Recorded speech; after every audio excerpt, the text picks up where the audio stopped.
itself, and this is something that whenever I'm doing my work, especially now when assignments, someone once said the race for quality. I have seen that the race for quality has no finish line. Quality is something that has to be improved every time. You can't say you've gotten, to the end point of it. And so the QI approach is a very interesting methodology that can be used to improve quality of care, of course, as practitioners. Thank you, Tamara, for that presentation. It's been very good. And I think we've gotten a number of converts in the room. I think there are some questions for you too, perhaps, for supplements. So usually we take sets of 5, each or something. Question? I know this was on TV, by the way, but I think as a concept or approach can be applied. Yes. So I think we could tap on my experience. I didn't have a question, but since you provoked me, I'll probably come. Yeah, this is a nice thing for TB. I know QI is very passionate in HIV. I think there's been a lot of work done in HIV. But this probably has been a missing link for TB and Makerere. In trying to ascertain whether there has been improvement, I do believe we need a vibrant monitoring and evaluation system, which probably is hinged on proper reporting and reporting. And what I've seen with most of the facilities when it comes to reporting and reporting, I think there is a lot to be desired in terms of completeness and accuracy. I don't know how you've been able to tackle this problem, because I know it's something that has been carried over for the team. So I would be interested in knowing how you sorted out this. Thank you. Ms. Rebecca. And then Irene after Rebecca. Thank you, Tamara, for that presentation. My maybe is a comment or maybe something which we can discuss. Previously, I made that QI project that was a newborn care. And usually when you go through the system, you actually see changes happening. But what happens when the stream of coaches and the encouragement has gone out and they're on their own? We've gone back to see what is happening after we've done the project. They're able to retain certain things, but as they try to emphasize within the Ugandan health system, another project comes. And then it drives them in a different way. So how do we sustain these gains within the Ugandan healthcare system in the way it works? Thank you, Rebecca. Pat, do you have a question for Tamara? Thank you for this presentation. My question is about how you would assess the outcome. So there is some other partner doing similar work.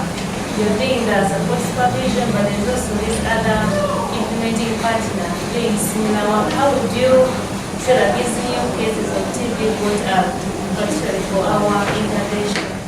How would you attach into that intervention? If you don't mind to mention your name as well. So Rebecca was mentioning something to me. Is it integration of? No, I was just thinking aloud when she was talking about different projects coming. Do we now to think about integrating QI, not a disease-specific project? Just thinking aloud. Yes, I'm called Mariam. Thank you for the presentation. But from one of the gaps that presented was about treatment success rate, and somehow some of these health workers have tried to initiate patients on treatment, but there is a problem of drug stockouts. Like, how can that be addressed?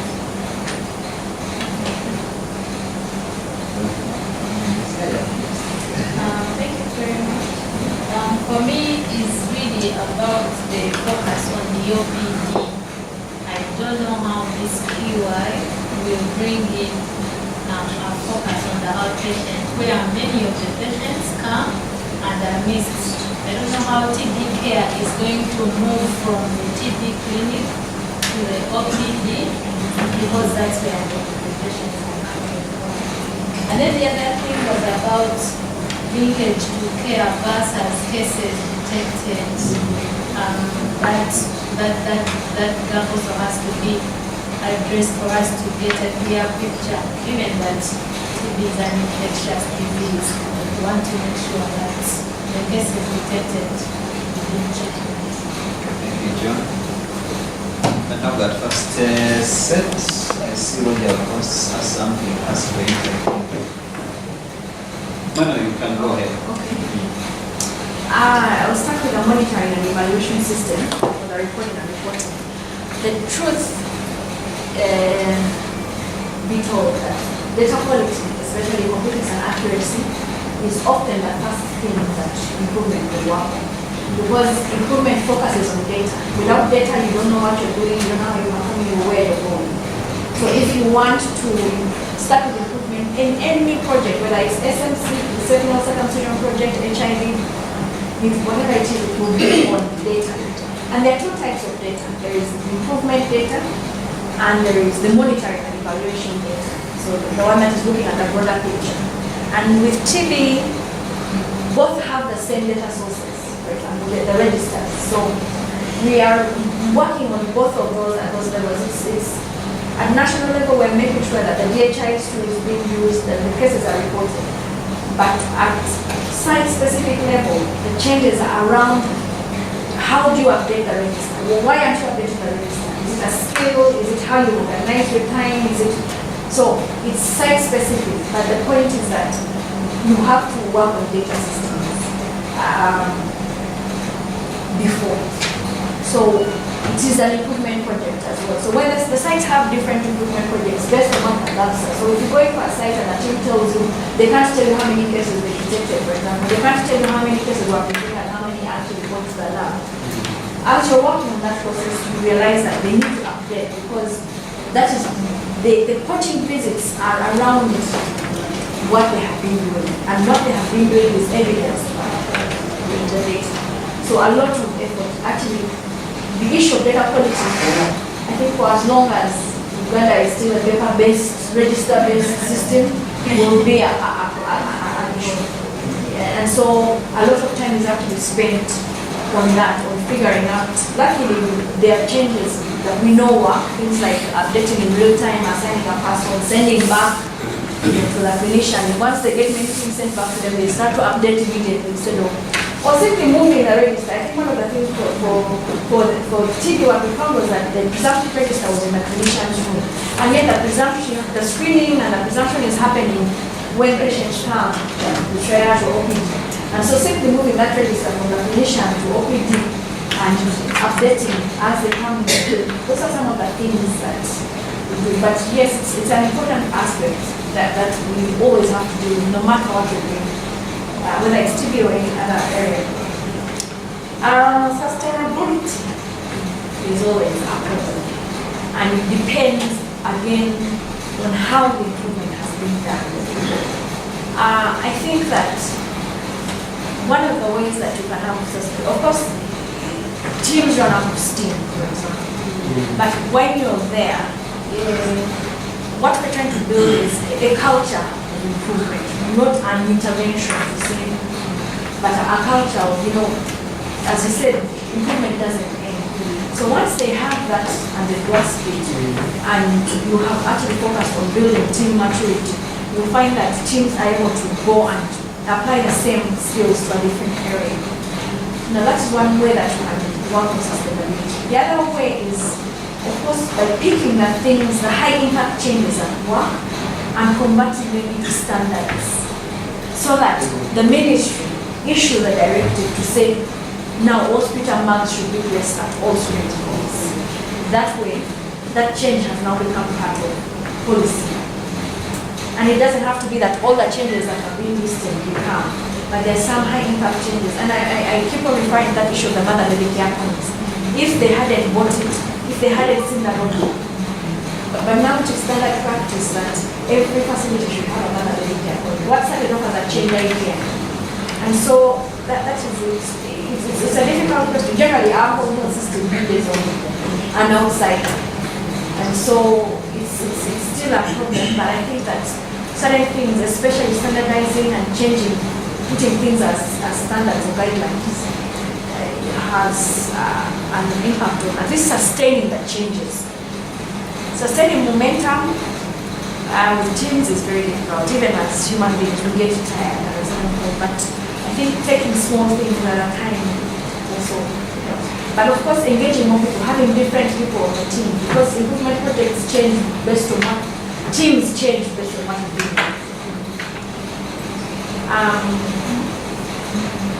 Assessment of the outcome, I think, goes back to how measurement is done. And for QI, because we focus a lot more on processes at health facility level, so that we can see an impact at the top.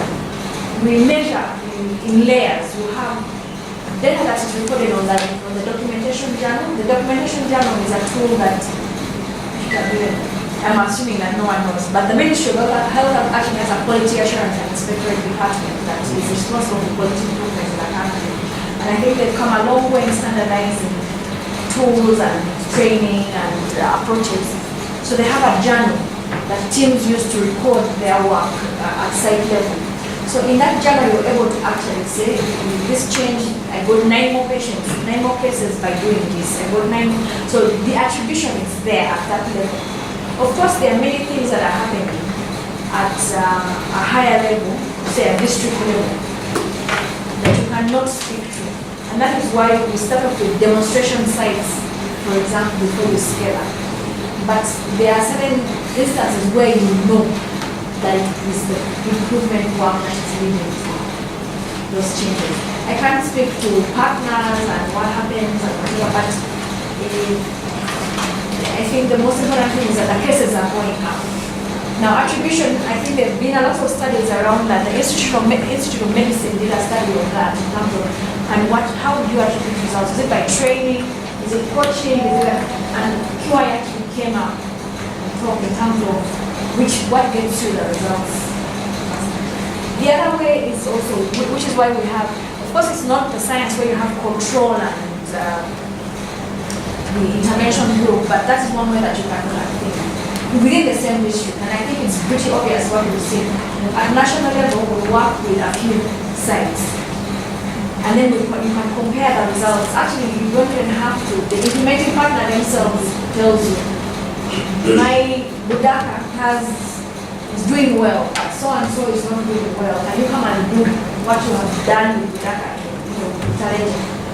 That is the attribution that you say. When the results go up, because the other things are happening constantly. The supplies are happening, the training is happening, but how come the cases have not moved? With gene experts, we've done this, the cases aren't moving, but suddenly the last year, they've gone up. Maybe Tamara is that when we are testing changes, we don't test a group of changes. We test a change at a time to measure its efficacy. So when you did this, what was the result? Did it improve or it went down? So with that, you're able to scientifically say that when you do this, it can improve. Okay. A question on TSR. Let's talk out of drugs. What can I say? Other than it's a national problem. Someone is responsible for that. That's NMS and NGLP, and I think they're working on that level. It's well known, and it's actually a frustrating thing, especially with the sites now, having found more cases but not having the drugs. But I think they are working on that. At our level or at site level, there's a lot of redistribution happening and borrowing from sites, monitoring. Probably the QI that we do with the supply chain is working on improving the process of ordering and making timely and accurate orders and that kind of thing. There are things we can't control for. This year the factory shut down. That means that the key ingredient for one of the drugs is So it's a global problem, not, so at site level, we can work on the processes to improve supply chain, but we know that there are things beyond us as well. And it's okay to know that, as long as you've annotated and shown in this period of the stock and there's nothing I can do about that.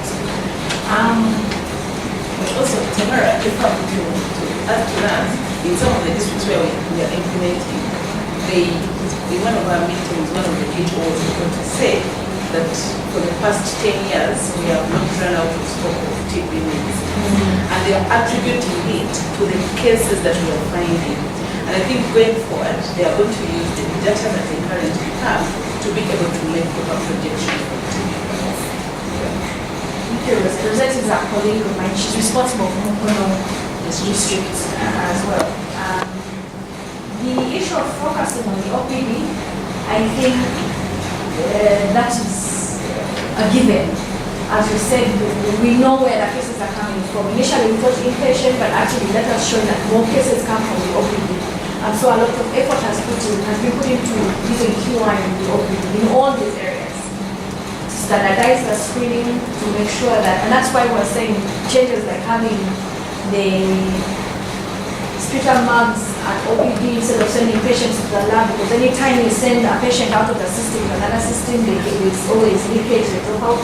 So a lot of innovation and testing changes is happening in the OPD, actually more than the other areas. So that was something I'm really worried about. We know, of course, the issues around the number of patients coming in and how to manage that and who does what. But that is what the QI work is doing, helping teams to develop systems that work for them, not what we think. But they test things out, see if they work, and that's what they do. The same for linkage to care, the improvement projects around that, to make sure that every patient who is detected or whose family is going to care gets started on treatment. Because of course that is part of the notification. So there's always punishing one of you. We have copy ready, right? We have copy for you, so give us just a few minutes. Any burning questions? Which other question? Maybe just to make sure it comes out. Yeah. Is theoretically, it's this feeling that if you look for TB too much, you end up getting TB, but the treatment outcomes won't be good, people will not finish treatment. I know that question was asked and I've answered it, maybe just repeat it. Have you seen this in TB, these new guys? Are they finishing their treatment or something? we have just started working on the treatment success rate. It is we're now in that phase that we put patients in treatment. Now we want to follow up and make sure that they are completing their treatment. I don't think we have found that we've sorry, I lost my thought that we are putting in place systems. I think we've done a problem analysis to understand why patients are lost, or why patients have poor treatment outcomes, and some things are again to do with the data that they are not updating the registers in time, or a patient comes, they miss their first visit, they come for their second, what would have been their follow-on visit at 5 months, and it's still recorded under visit to follow-up. So there are issues around data.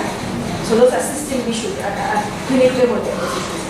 Or the facility doesn't know who is supposed to come back or when they're supposed to come back. So the changes are around that, making sure that the facility is organized, they know who is coming, they know who hasn't come, they have a mechanism to call them or to find them if they have not come.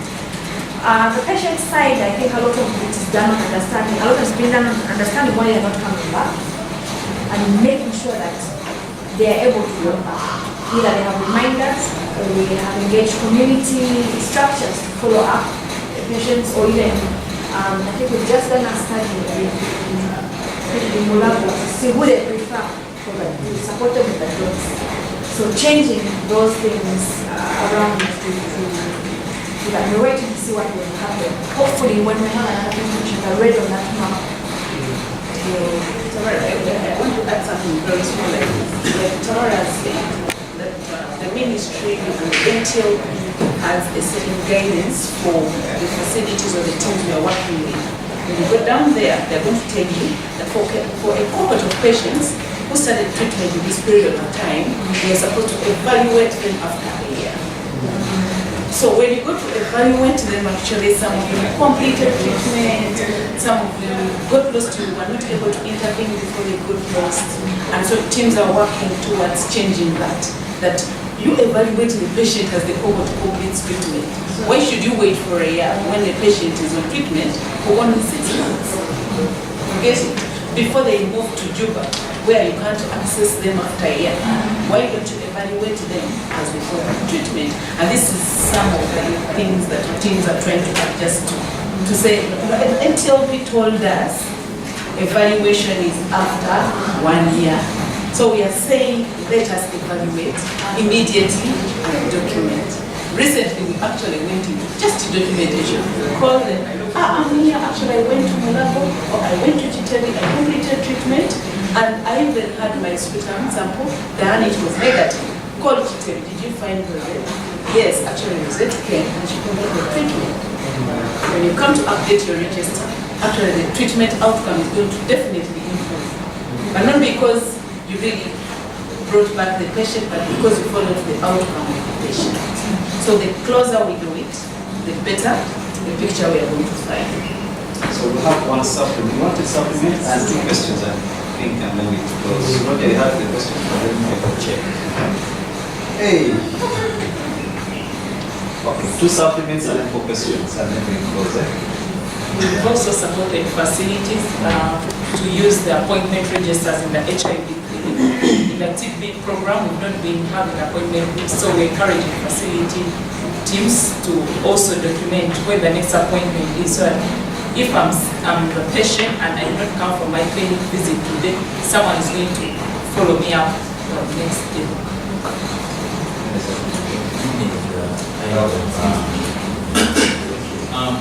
From the presentation, here I see that Tamara trying to really give a broad of activities that can be done at the site level through QI, improve case detection and treatment outcomes.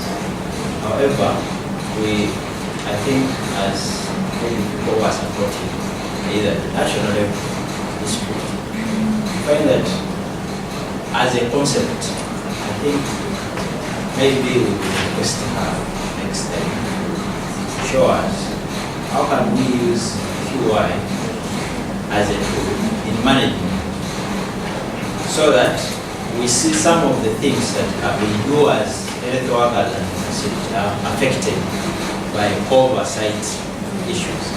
So I'm thinking that there should be something that we can do as managers,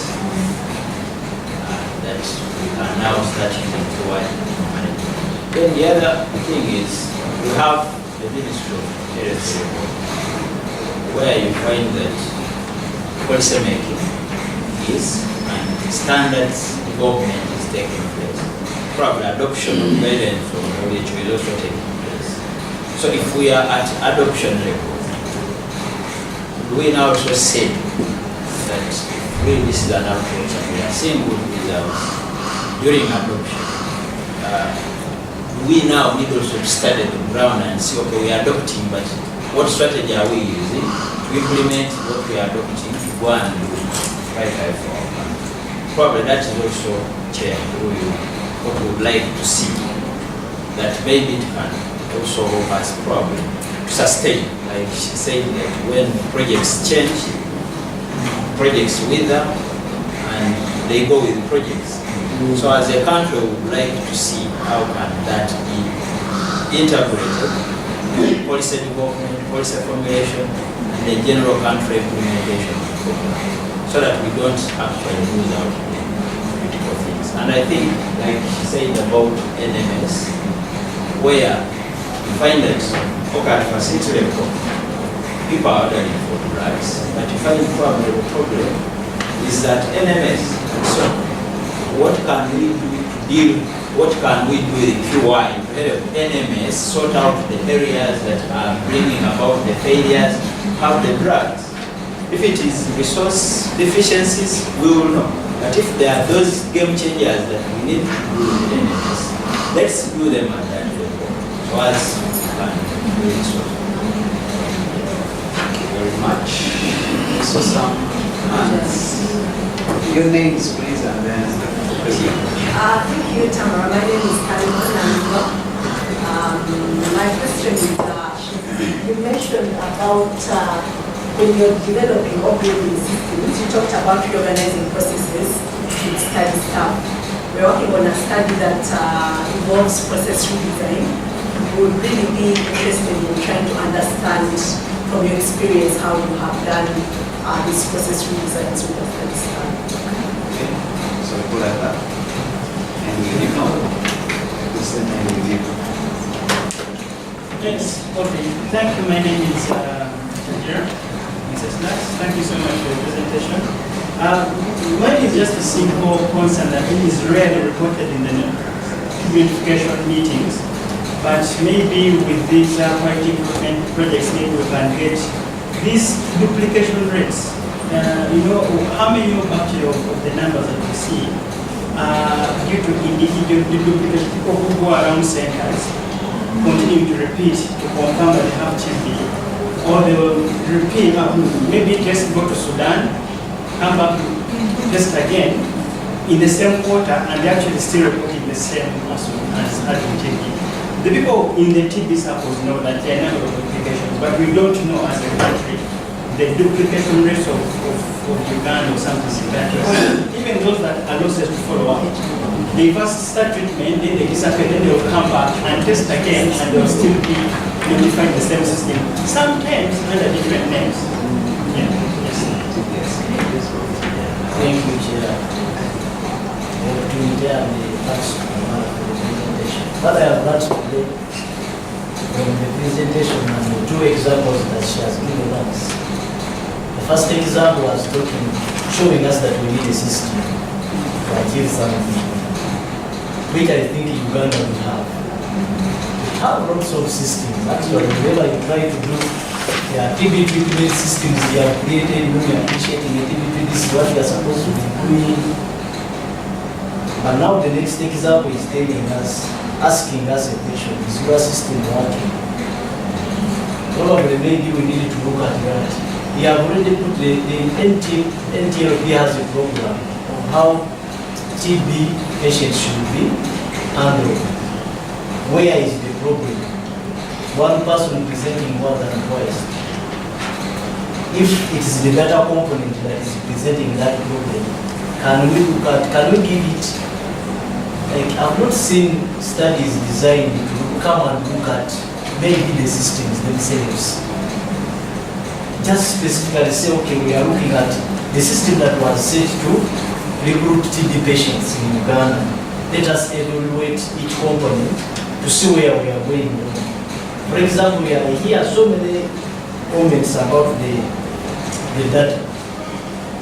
The data has been there, everybody who goes there finds problems, but nothing has been done.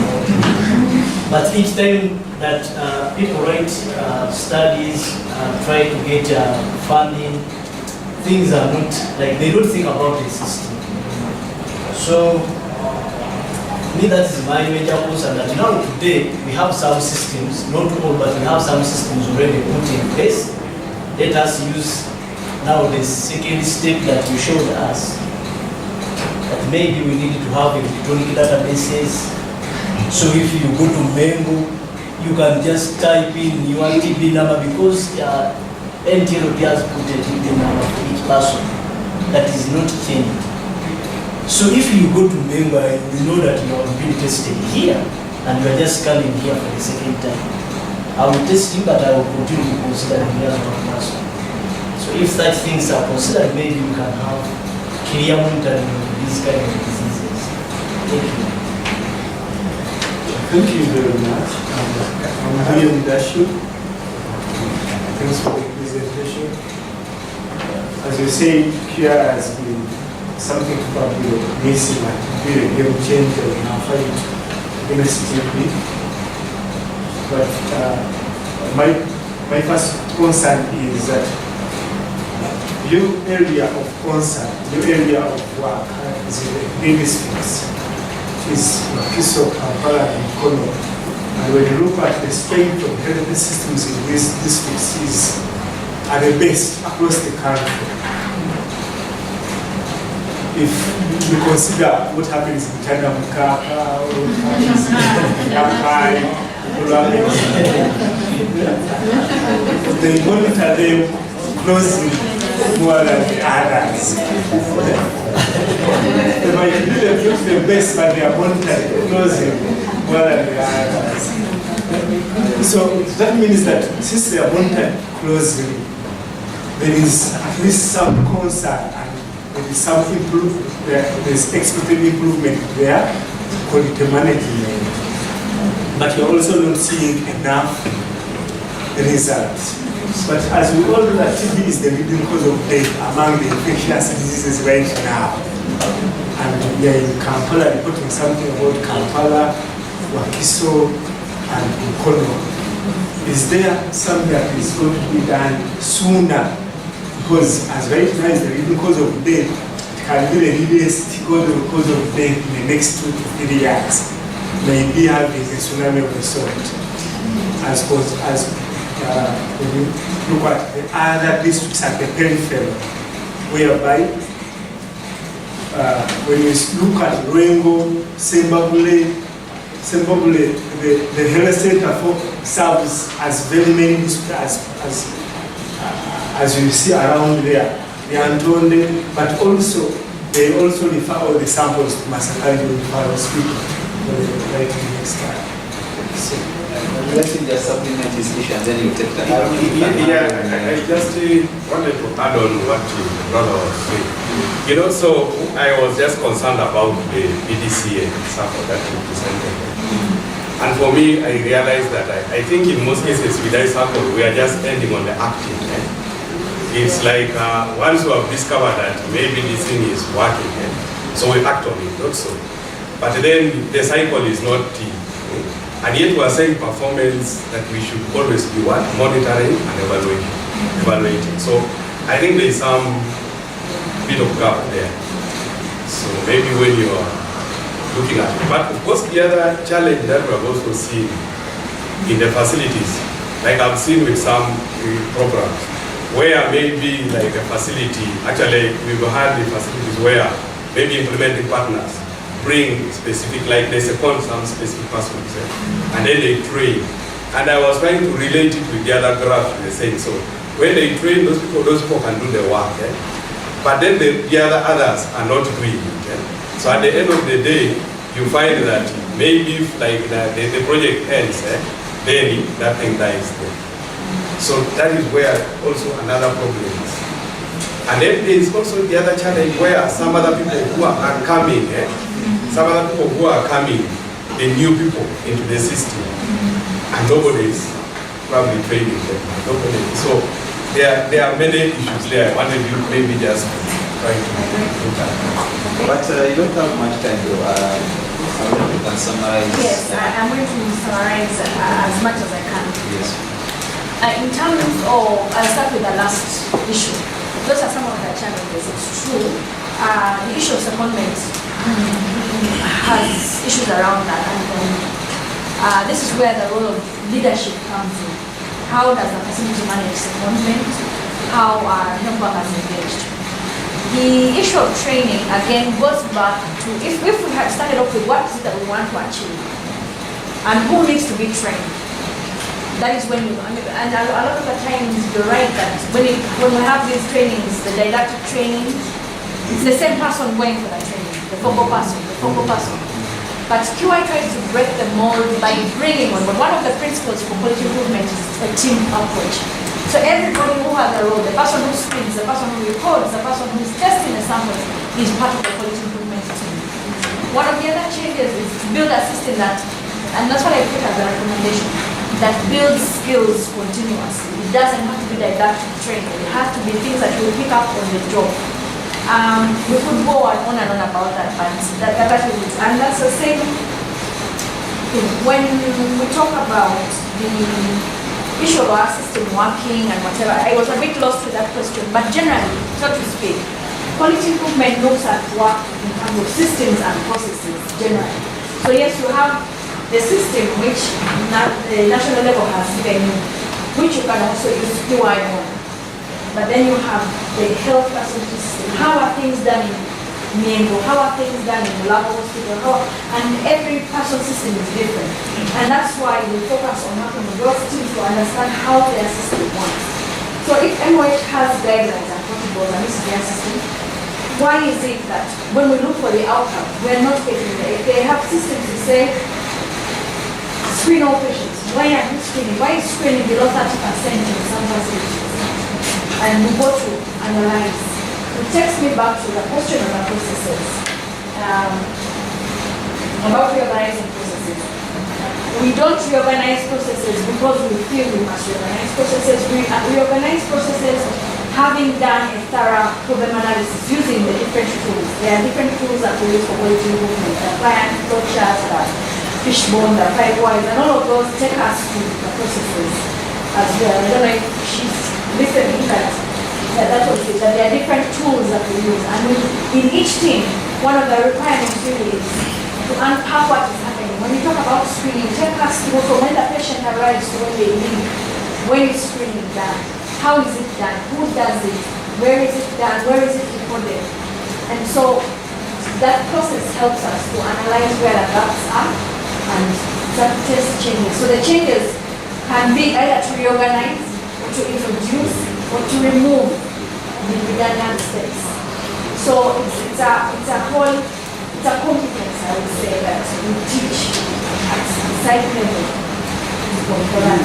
The issue of duplication rates, I have to admit I haven't come across with TV but then again, maybe because I'm not the clinician following the patients up.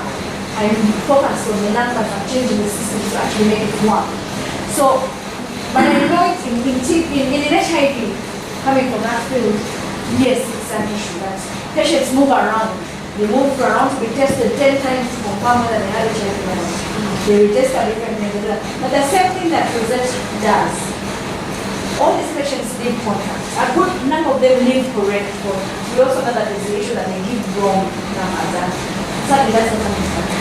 I know that METs were testing something in Cameroon using the national ID and your fingerprints at facility.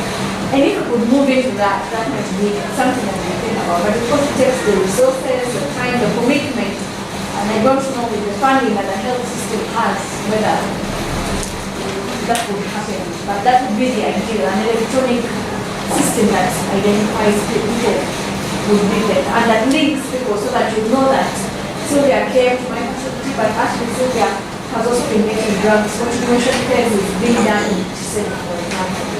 And I think great health systems are built on that. That we have. Yeah. So while we work, we put what we have, we should actually be working towards a more robust system that we support. I think the issue about why we work at Tamala was logic. One, because these are urban areas, we are developing an urban model for them. But also based on missing cases. It wasn't that the funder said this way because it's near, I can visit you from my office. It's mainly because when NTLP did this analysis, they found that most missing cases are from these districts. Work on these districts, you might find that you're getting 70% of the missed cases of the country. So it's based on that. Having said that, we're not only working with those districts. I mentioned that we support implementing partners. We work with implementing partners beyond these 3 districts. We are in 34 other districts, but in 2 or 3 sites with those partners to demonstrate so that they can take what they're learning from those 2 sites to the other sites in their regions. So, but the support is based on the logic, not because they have more, but because they are not finding the numbers. And that if we found those numbers in those 3 districts, we will cover. Thank you very much. Right. I think we recognize that QI works, right? QI is cross-cutting. One take-home message for myself is that it is actually a question of making a diagnosis and implementing simple, feasible, you don't have to think of very out of the mind sort of interventions. So when we talk about QI, we want catch quality because we think it's a monster to put in place. At this juncture, I think I'd like to, yes, we can have a hand for ourselves. Again, thank Tamara for the presentation and the team that you came along. Thank you for coming. I'll leave the rest of the day to tell you about the goals and maybe